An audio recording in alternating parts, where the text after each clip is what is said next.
So ito pala yung setup natin dito sa Muntinlupa.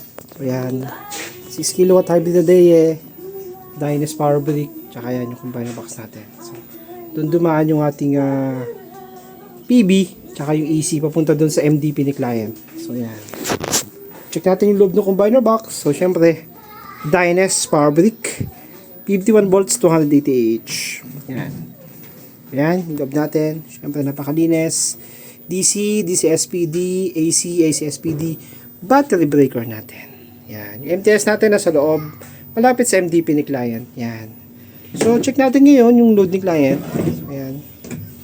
Check natin ngayon. So, gabi na yan, no? 5:30 na.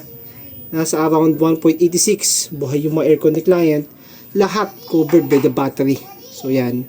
Wala pa din tayong kinukuha sa Meralco. So, yan. 6 kilowatt hybrid na day. Yan. Alinis ng gawa natin dito. Santry Solar. Yan. Okay. Yan. Housekeeping tayo ngayon. Housekeeping. Yan. Siyempre, kailangan umalis tayo na malinis. Dinata natin malinis. Yan. Grounding natin. Para safe na safe tayo. Okay.